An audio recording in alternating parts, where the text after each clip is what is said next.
Welcome back. Today we're going to be making a Swift game and SpriteKit game using using SpriteKit and Swift UI. So we can do some really cool stuff. Go ahead and make your regular Swift project just like we normally have been doing. And you want to make sure you go ahead and just give it the same standard approach, put the same folders we always do. And we're going to start first by renaming our content view to be, in this case, dropgameview.swift. But we're not going to even start with that. What I want you to do is I want you to go to your Swift game project, whatever your name you make it. I'm going to go ahead and make that triangle. Right-click on it, make a new folder called Scenes. And inside that scene, we're going to make one called GameScene.swift. And so we're going to go ahead and we're going to open up our scene.swift. We're going to start right here with boring scenes, what we're going to start off with. We'll go to game scene just a minute when we get to the actual version so we can start working with code. When we start doing when we start working with that, the first thing we're going to do is we want to make an import Sprite Kit. This is how we access the Sprite Kit library that we're going to be using for all of this. And we say this is a class. So unlike when we're working with regular Swift UI stuff, we were using structs. This is a class, which means we're going to have an actual reference to it. We're going to get one copy of what we'll be working with for the entire thing. So just as an FYI. And so we have a class boring scene. It's going to inherit from skScene. We'll talk more about that in some other videos. Right now, you just need to know that boring scene knows to do everything that skScene can do. To start off, we have two methods we want to put inside here. We have our override func did move to view, and our override func touches began with event. And so these are the methods that are going to tell it that we can actually have an app happen. Now, as you can see, these are both void methods, and there's nothing inside them. I totally took everything out just to get this started. But these are the methods that you need to have. The parameters and the order of them, of course, matter. And so again, we have did move to view, which is an SK view. And we have override func touches began. The first parameter is an underscore, then touches. And that's a set of UI touch events. And with event, UI event optional. And those return both void on that.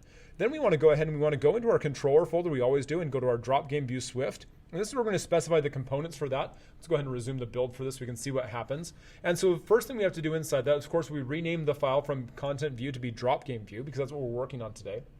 We had two data members for the width and height because when we're talking about a scene, we need to give it a width and a height so it knows how big to be. So that's what we're specifying right here. And we're going for the amazingly boring values of 300 and 400. The next thing we have to have is a private var simple scene. Now this one right here is going to be a boring scene. That boring scene we just looked at that doesn't have anything inside it, but it exists. And then we're saying, hey, let scene equal boring scene. So we're going to call it initializer. It's already there. We don't have to worry about that. And our scene size is going to pass that width and height we just specified right there. And we're telling our scene's scale mode to be .fill. So it's going to fill up that available space. And then we return it. So that variable just it's basically just an initializer right there inside it. We then have our body, the required variable we have to have in all of our SK view, the required variable we have in all of our views. And so in that, we're going to put a sprite view. And that sprite view is just going to be a scene referencing this variable right here. And it's a frame with the width and the height we also already specified. And we tell it to ignore the safe area. So we just, boom, make it fill the available space inside itself. And so that's what we're going to start off with. And if I hit run right here and play, this compiles just fine. It's a great little app. And watch what it does. It runs. It does nothing. It's the most amazing game. So let's go ahead and let's actually make this so we can do something inside this. Now, once we get past this, there's only one change we're going to make to our drop game view, and that's we're going to go back and actually refer to the game scene where we're actually doing this. So you could actually keep your name for that right now. I just put drop game in here, or game scene out, so I put boring scene so we could have nothing inside it to do the demo and start from there because we've already made this project, and you'll see it in some of the other videos. So we're going to go back over here to the boring scene. As you can see right here, we have our did move to and our touches began. The did move to method is basically saying, hey, we are loading the scene. This is where we're going to start things off. And so what we need to do first right here is we need to actually make it so we can have the scene itself have some physics to it. We have to make it so it has a physics body that it knows that it's actually a game itself, something we can work with. And so to do that, we have to go ahead and just give it its physics body. It's a really hard piece of code. And all we need to do inside here is we go inside our did move to, and we say that the physics body equals, and then we'll say sk physics body, and the initialization is going to be the edge loop from, and then rect is the frame. So we're going to edge loop from the frame. So that we're saying the body of the game itself is going to be the boundaries of the frame that we are initializing around that 300 by 400 rectangle we just gave it. And so that's what we're doing right here. And so physics body, even though I didn't write it, it exists because we inherit from skScene. So that's something that skScene already has. And so this is where we're using the ability of inheritance to do some really cool stuff. Take a look at some of the other videos on how inheritance can do other amazing things. But one of the biggest things it does is it gives us knowledge of what our parents can do without having to write extra code. Really great feature we can do from that. So that's what we do first. So that's our first step that we have to do to make that happen. And now if I go ahead and I rerun my app right here, go ahead and hit run, just to, get it started again. And nothing extra is going to happen. It does exist. It compiles just fine. It builds great. But all we've done is behind the scenes, we said that this boundary right here, this is the physics boundary. This is where real world is going to happen inside the game. Now, in order to make something happen, though, we have to do all of our work inside our touches begin, because we're using a touch-based event. If you want to do something that works on based on like rotation or shaking of the thing, you'd want to do something besides touches begin, obviously, because that's obviously not a touch. That's more of a shake event. But we're handling touches by default, so that's what we're going for with that first. So inside our touches begin is we need to make sure we have there has been a touch event. And so to get a touch event, we have to ask for them.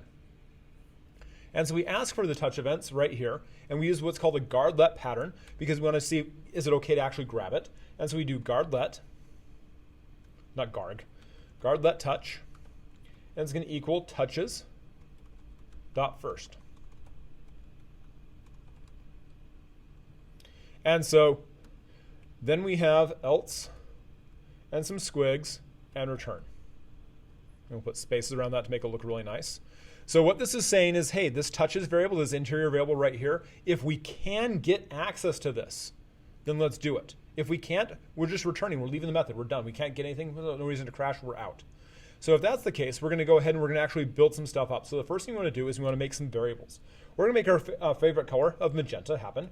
So let current color equal magenta.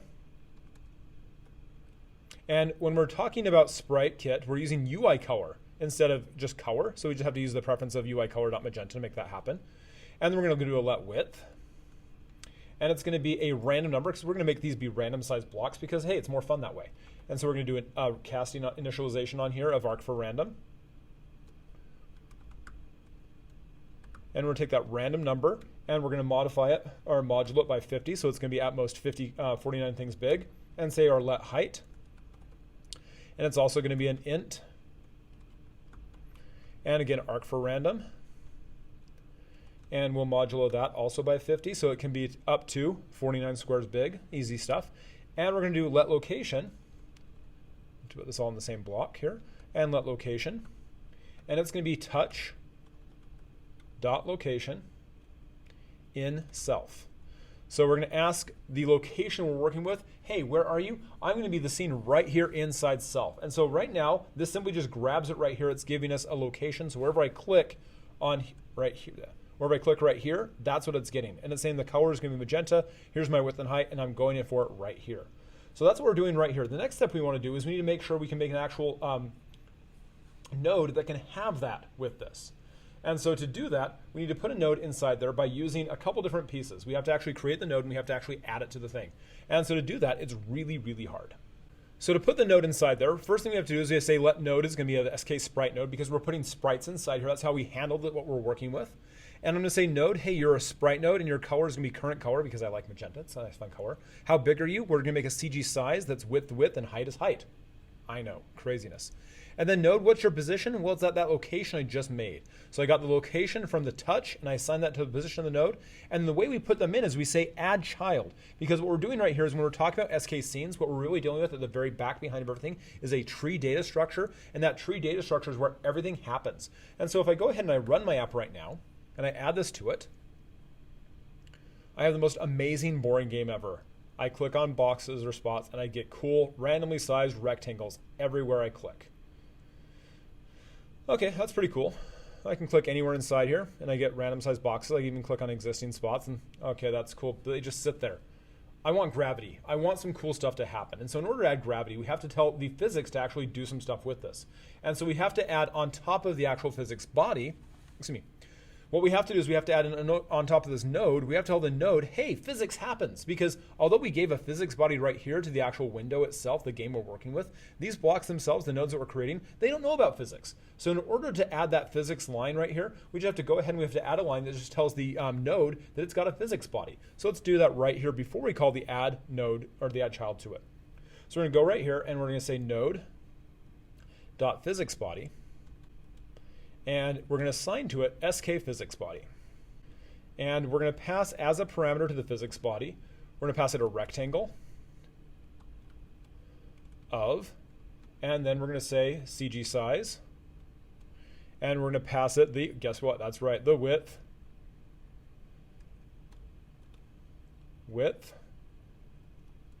and the height. So we're going to pass it the width and height that we already have right there, and we just tell it then to add the child. So we'll go ahead and hit save, commit, as always, because you want to make sure you commit often and regularly. We rerun the code right here, and when we rerun this, now that we've added that physics body, and we've already told the thing that has a physics body, when I click on it, randomly sized blocks will now fall down inside this. And oh my gosh, that's so cool. They fall down, they fall over, they knock things down. Boom, boom, they go sideways, slantways, great stuff. If I click on it again, it falls over, makes other things fall over. Oh, this is great. This is the best game ever. No, not really. It's all pink and you can't even tell where things end. So let's go ahead and let's do one more thing. Let's make this even one step better. Let's add some color to this. And that's what we're going to do. To add the color, we're just going to do a really quick blurb right here. And we're going to do an add color method. And so it's going to be a method called assign color and bitmask. And we'll handle just the color part right now. The bitmask part we'll take care of in just a bit. So we'll make a private func. And it's going to be assign color and bitmask, because we're going to use this to do two different things as we go along. And it doesn't take any parameters, but it does need to return a UI color, because it has to get a color to it. So we've got our UI color, we're going to be returning to that. So we have that stub method right here. First thing we need to do is we make a new way to get that color. So we're going to do a method called assign color and bitmask, returns the UI color. And so the first thing we're going to do is we're going to make a variable that's an array of colors. So UI color is the type. And we're going to assign to it black, red, blue, green, dark gray, cyan, brown, yellow, whatever colors you like. Make at least 6 colors though, so you can have a nice little variety in there. And of course, you just separate the colors with a dot and then the name for whatever we're working with. We're then going to generate a random number just like normal. So random index is going to be int, and we'll do arc for random. And this time we'll module by colors.count to make sure we're getting a valid number inside that. And we'll simply return whatever color happens to be. And so instead of having just be a color magenta right here, although it's a great color, and I actually don't even have magenta in there, we're going to go ahead and assign UI color.magenta. We're going to assign the call of assign color and bitmask. So now we have right there. So we have just a quick little change. We're going to use that to assign the color and bitmask, and that is going to become the foundation of the best game we've ever made. And so we've got our lovely app. It starts up and runs right here, and now I've got a blue, green, brown, gray, red, brown, brown, black, boom, boom, boom, boom, boom. And it's the same exact thing we just saw, but now it has more color. It's even better. And so we've added gravity, we've added color, and we've added some basic physics to this. So it's a really cool structure. So again, all we had to do to make this basic part happen is we had to have a touchesBegan method, a didMove2, and the assign color, so we can actually assign a color to that. And we handled the idea of gravity by using that node.physicsbody right there, took care of that. And the actual structure to have the physics happens right here with the physics body attached to the actual game itself. And so that's what we're starting off with. We'll continue on by doing some more stuff with this, by having collisions, animations, and a whole bunch of stuff. And so we switch to the actual thing. This is where we're going to go over here to my make one change over here inside drop game.swift and change it. Instead of working with boring scene, we'll work with game scene, and that's what we'll be working with for the rest of the game the entire way through. And so it's going to be a game scene right here as well.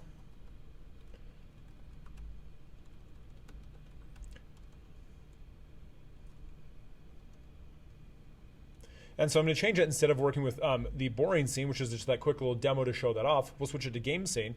And this is what the game is going to come out to.